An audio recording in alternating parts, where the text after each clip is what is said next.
Today, we shall reflect on the theme, the kingdom of God amongst us. And when we watch the news, or probably glance through the newspapers, or scroll down through various sites, it can be quite disturbing to see news about injustice, about crime, about violence, etc. And then we may ask, how can we say that the kingdom of God is in our midst?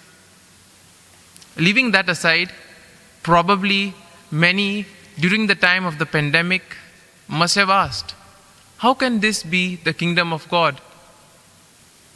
Well, when Jesus speaks of the kingdom of God, he has other ideas.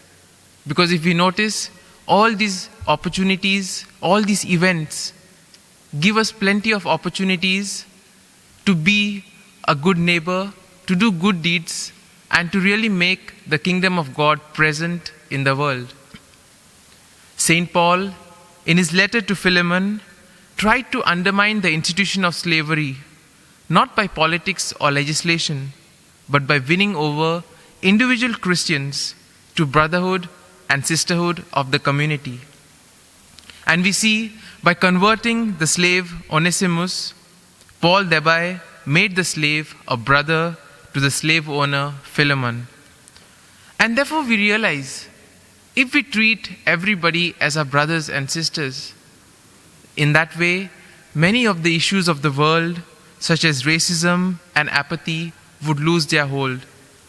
And therefore, if we continue in this way, living as a community, then our faith will lead us to transform our weapons into implements to feed the poor. A glance at the life of Saint Josaphat reveals that through his actions, he was able to make the kingdom of God present in the world. And therefore we see it doesn't take big deeds to make the kingdom of God present. Every small deed is in itself a step towards getting the kingdom of God in our midst. And when we look at the gospel of today, we see that the Jews were watching in great anticipation for some sign regarding when the Messiah would appear to establish the kingdom of God.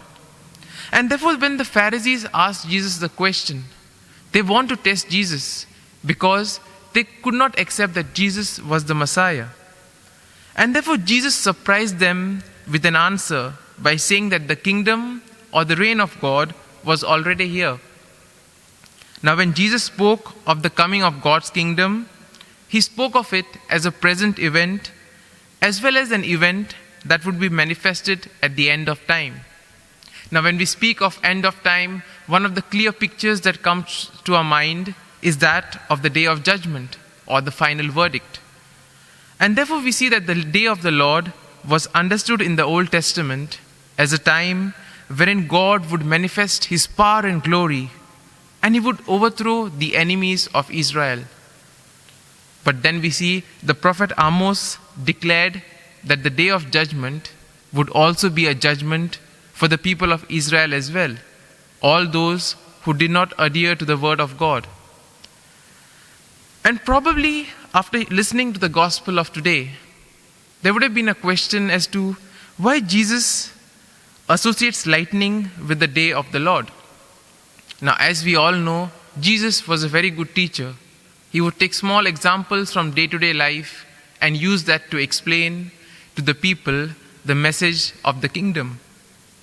And we see that in the arid climate of Palestine, storms were infrequent, and therefore storms could appear suddenly or unexpectedly, out of nowhere and without any warning. And therefore in those days, the meteorological department was not there, or it wasn't as effective as it is nowadays. And therefore we see that with little or no warning, there would be flashes of lightning in the air. And its power struck terror in the hearts of many. And therefore what Jesus is trying to say is, similarly, when the day of the Lord comes, people who are not prepared, people who have not been observing the word of the Lord, all of them will be struck by terror and it will be too late for them. And therefore we see that when the Pharisees asked what sign would indicate the day of the Lord, Jesus says that the sign was He Himself. Because through the life of Jesus, He gave an example for us all to follow. Through His teachings, He told us how we can get the kingdom of God in our midst. And therefore we see that small acts of kindness, caring for one another, loving one another, and behaving as sons and daughters of God, this will make the kingdom of God present in our midst. And towards the end of today's gospel, we see that Jesus makes a reference to the cross, because Jesus knew that victory could be won only through the cross. And therefore we see that our path to glory is through the cross. There would be some suffering on the way, and only then we will be able to cherish that glory and that victory. And therefore we see that through His death and resurrection, Jesus has given us another chance, a chance to improve ourselves and to become worthy to be called sons and daughters of the Lord. And therefore, in a very special way, let us pray that we too may reflect on ourselves, and that we too may use the small opportunities of kindness, small opportunities to act lovingly to help others, and thus build the kingdom of God in our midst. Amen.